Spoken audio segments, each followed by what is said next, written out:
Hey guys, it's Shaft, and welcome to this week, episode 6, where we're actually going to bring Heart of the Swarm in with a friggin' bang.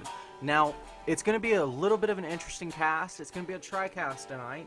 We've been experimenting with this format a little bit. It seems to work. So with me tonight, we've actually got, good old Matt. You can always expect him here. Matt, how are you? Man, I'm excited that we are finally in Heart of the Swarm. I'm looking forward to this. Dude, when it came out, 4 days straight, no sleep. Swear to God. Then, 16 hours. Flat out. Boom. Done. Okay, and here's the other side of the 16 hours. Now, joining us tonight is our good friend Stazik from SC2S. He actually goes by the name Stews, so I know you guys are going to be familiar with him. He's been in, our last 6 casts. So, guys, give a round of applause for Stews here. Hello. I'm finally excited to be in Heart of the Swarm. Yeah, I've been man. playing a lot of ladder recently and beat campaign the day it came out. What do you think of the balance right now? I think the game is pretty balanced as it is. I think Zergs are struggling a bit against Protoss Air. Of course, dude. Isn't everyone struggling against Protoss Air right now? I mean, I feel like 10 vs Protoss hasn't changed too much, but Yeah. I true. think Zerg is struggling the most. Fair enough, dude, fair enough. Well, I think we're gonna get to, enjoy at least one PvZ. I don't remember if there's 2. I think it's just 1. But, hopefully we'll get to see some Protoss Air. Either way, we're gonna be moving right on into our first game on Akalon Waste. Matt, I'm gonna let you do the intro, so let's go ahead and get this thing started. Is there anything you guys want to plug or announce before, we go on into that very first game? Death by Audio now has a studio. Nothing I can think of, really. I mean, of course, Sensory Gaming, but that's how that goes. Absolutely. Now, do you guys have a website there? Nope, we just have a Facebook page, facebook.com/sensorygaming. Indeed, indeed. All right, so in the bottom right corner, we have the red Terran player. It's BeaSt, and in the top left, you all know him well. It's Destiny, the Zerg player. Absolutely. Now, I'm very excited to be announcing a game from Destiny. Let's face it, he had switched over to League of Legends. Looks like the rapist female friggin' asshole is back. I have very strong feelings about Destiny. I really hope he loses. That said, big fan of BeaSt. He's actually a really good friend of mine. Let's just hope this is before he opened the bottle of tequila and not after. Otherwise, we might be seeing a bit of a sloppy game. Definitely Shaft. I'm liking the decal he's got there, that fist holding the thunderbolt outside of his base. Oh yeah, let's even zoom in on that. Dude, that is sick. Now, how many wins is that again? I don't quite remember. I'm not actually sure about the numbers. Stews, We're do you gonna have to happen do to the know that? research. No, I'm unsure of how the decals work. It's alright, we can always look that up. No problemo. So what kind of build orders are you expecting from these two guys? It's Zerg vs Terran, obviously. Well, BeaSt looks like he's opening command center first just by how many SCVs he's queued up at his command center. Yeah, he is definitely making usage of that SCV queue. So with him going command center first, what are you expecting from the dreaded Destiny? I think Destiny is also opening hatch first, as you Of can see the course. drones make its way over right now. Yeah. Now, do you think he's going to go for an early gas, or is he going to be going more for that, I don't want to call it Ice Fisher build, but it's pretty much still the Ice Fisher build.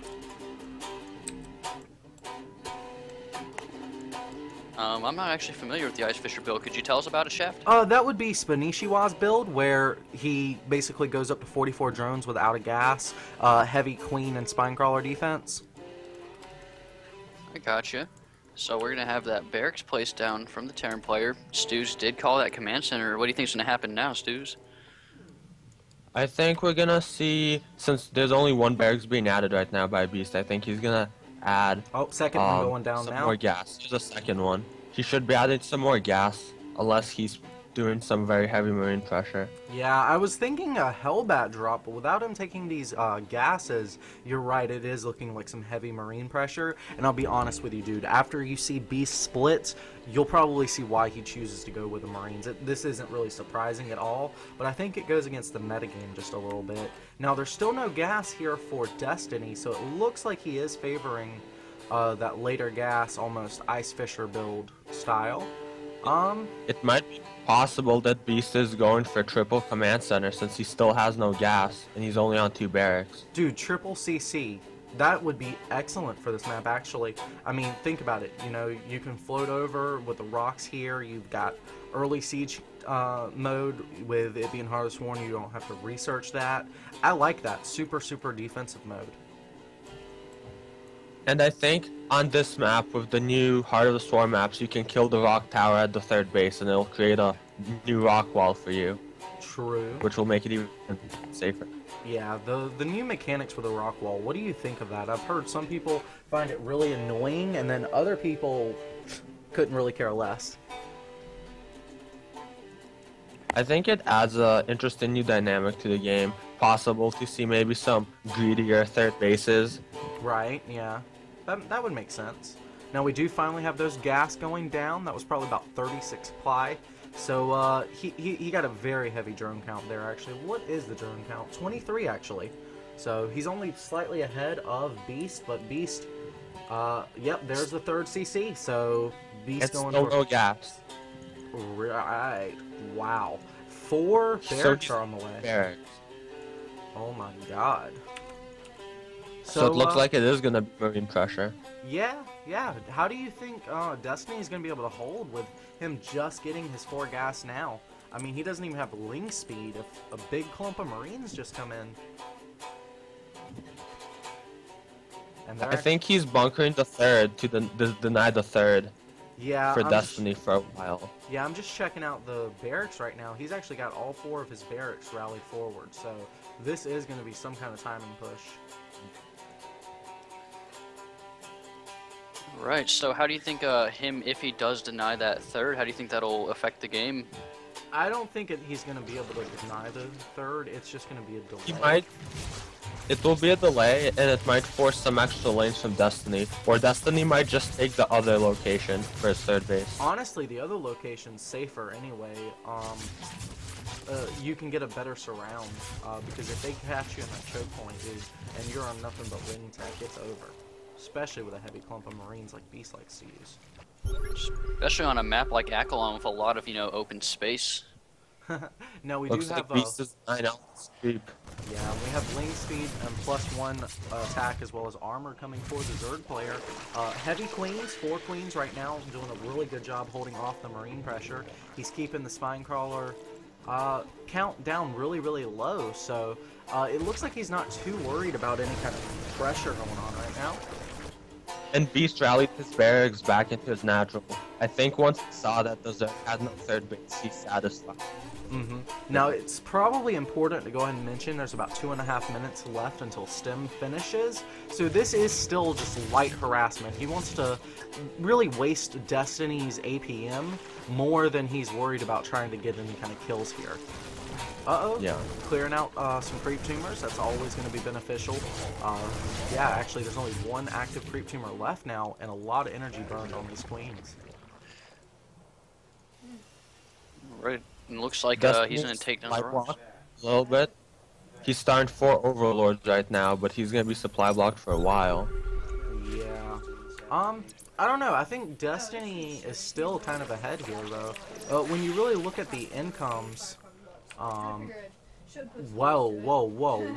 I'm sorry, I was completely misreading that.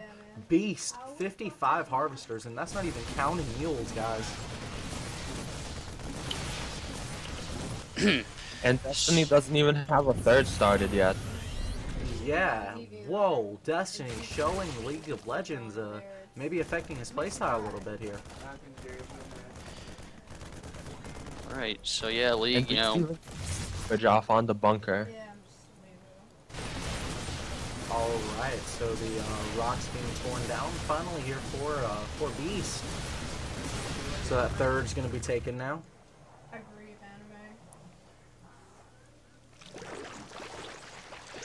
Alright, so yeah, Destiny's gonna grab that third base. So what do we expect to see happen now? That he's killed off that bunker? Since he did get that third. Well, I think Destiny. Well, it looks like he chose to go for Infestor tech, so he's playing this, I feel like, maybe a little bit of Wind style. Not seen any new units from Heart of the Swarm yet from Destiny. Yeah, I think the reason for that is he's sending in Overlords pretty consistently with Overlord speed, so he's not really sure what to expect from BeaSt. He's seen, if you take a look at his vision, you know, he hasn't seen barracks, he hasn't seen any real tech. He keeps getting intercepted on the way. So he's trying to be completely safe, and honestly, against a Mass Bio push, Infestors still do pretty well. I like that with the rocks down there at the third of BeaSt. I like the way that animation works now. Yeah. Do you think with the reactor, with the triple factory coming down from BeaSt, do you think that's all for Hellbats or Widow Mines? Or what do you think this triple factory is incorporated to this bio play? I would definitely be leaning towards Widow Mines, simply because they're OP. They're ridiculous, man. Yep, there they are. Already queuing them up. He's even got the reactors for them. Oh my god, this is going to be a mass bio Widow Mine. There's no way Destiny is going to actually be able to hold on to this. This is the death push right here. Yeah. I'm not too familiar with Widow Mines. Could you explain what they do exactly? Well, they're a big splash AoE that do... You can basically wipe out an entire mineral line with just 2 of them. Oh wow, that does seem very overpowered. That's one way to Now, put what it. do you think of this tech lab on one of his factories? Is he going for tanks? Or is for some sort of upgrade? I don't know. I'm not actually familiar what the upgrades are anymore. Yeah, He needs drilling claws. He's definitely going to want drilling claws. Now, here we go. Here are the Infestors doing really good job here against the bio. Good. That works. Good surround here by the Lings. Going ahead, targeting down the rest of the bio, keeping fungal growth on the Medivacs. He's choked. Oh, wow. Even throwing in Infested Terran Beach Ball. So he's going to soak some shots up here from the Marauders and hoping to force the Medivacs away. There's, what, 4 of them? 3 of them there with really low health. Now, the Widow Mine will go ahead and kill off most of the Zerglings. Oh, no, he's saving it for the Infestors. Okay. Wow, yeah. Those Zerglings, that was a great surround, you know, catching that Terran army out. The fungal growths were absolutely pivotal there. Fungal is really the only answer Zerg has to bio. Banelings are nice, but if you know anything about BeaSt, and most of the people he's playing will know, his splits are just ridiculous. So Banelings are basically wasted tech. And if you look at the supply, you can see that even though that engagement went okay for Destiny, BeaSt is still in a very good spot in this game. Yeah, He's even floating his 4th to his location now. The thing about it, though, Destiny is actually still 40 supply behind. You're supposed to be ahead on supply as Zerg, guys. And this is probably as a result of the extremely late third that Destiny took compared to BeaSt. Yeah, and BeaSt actually taking his 4th base now, so Destiny just now establishing his 4th as well. But he's got the Ultralisks. Formerly known as Herpderpalisks, now they friggin' own, so this is going to be a game changer, especially against this heavy bio composition. It's really going to come down now to BeaSt splits, and to be honest with you, even against Ultralisks, that's only going to help so much. Now, you say that they're the Herpderpalists in Wings of Liberty. What about them changed in Heart of the Swarm to make them so good? There's a couple of things. Mostly, their ability,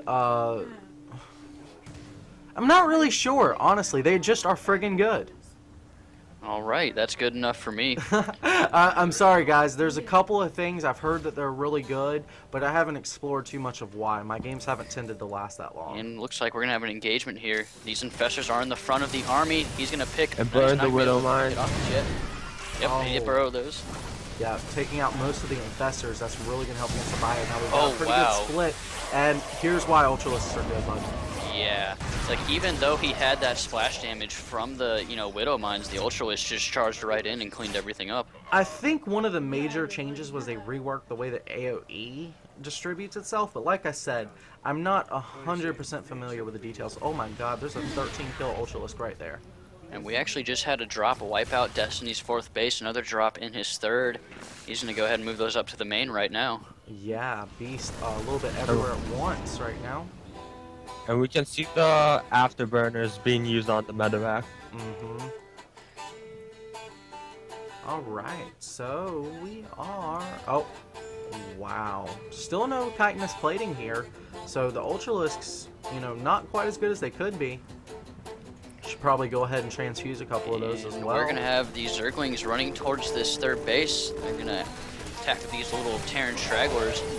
Absolutely. Now he's got to be careful of the Widow Mines. Look at how many Zergling corpses are there from Widow Mines. My god. And nice little fungal.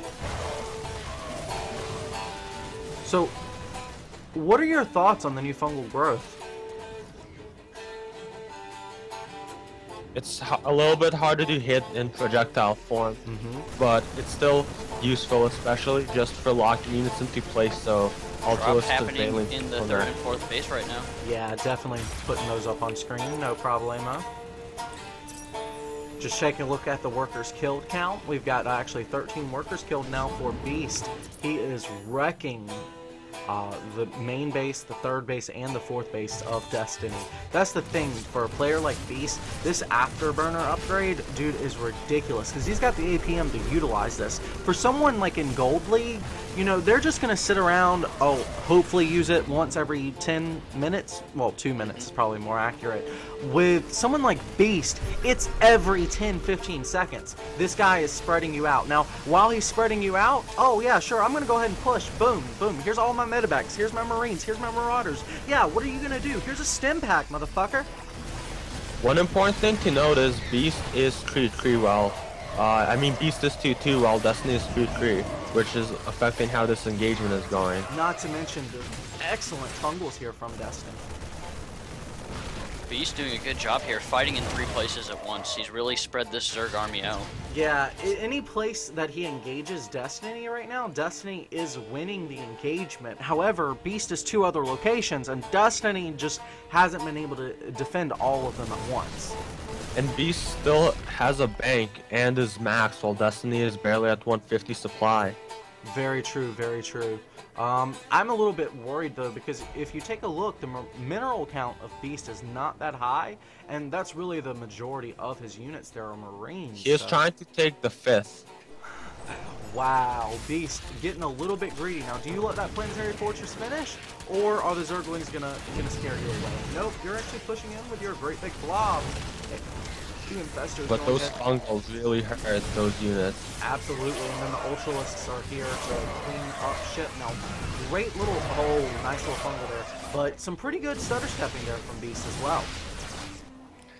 Again, these Ultralisks just heroing that damage like a champion. Yeah, even concussive shells not fucking with these Ultralisks. But looks like he's in the coming in. It looks like he got the Ultras. Yeah, dude, how many barracks is this? Oh my god.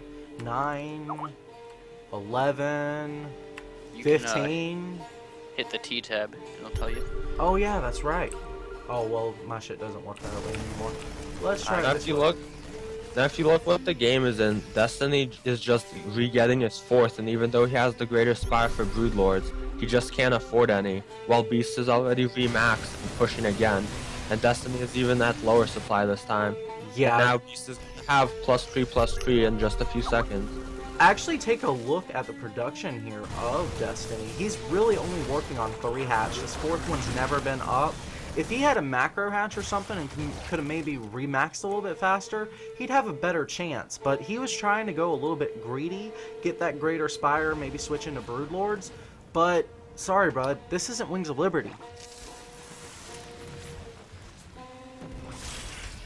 Nice fungals on those Widow Mines. Yes, sir. About to point that out. Awesome, awesome. Now he's going ahead, targeting down the 4th. And BeaSt with the BM. Awesome. Easy. I feel like Destiny deserves that BM though after all the Indeed. trash he talks. Indeed. It looks like his fourth is gonna be sniped by this hit squad, and the third is dead too. Yeah, it's usually the hit squad coming for Destiny, but now I guess BeaSt employing the old Destiny tactics. Where's our Brofester hit squad this game, huh? Oh no, they're able to pick off that medevac. I don't think it'll actually matter much though. He's done such a good job at hitting multiple locations. Certainly made Terran a lot easier to play. And so let's I don't know if we know the exact time, but you remember when he was doing those multiple drops? That's really, like, for me, I feel like that's where it made a huge difference in the game. Yeah, I think that definitely helped out. We're probably looking a little bit ahead here. I can show it on screen one more time.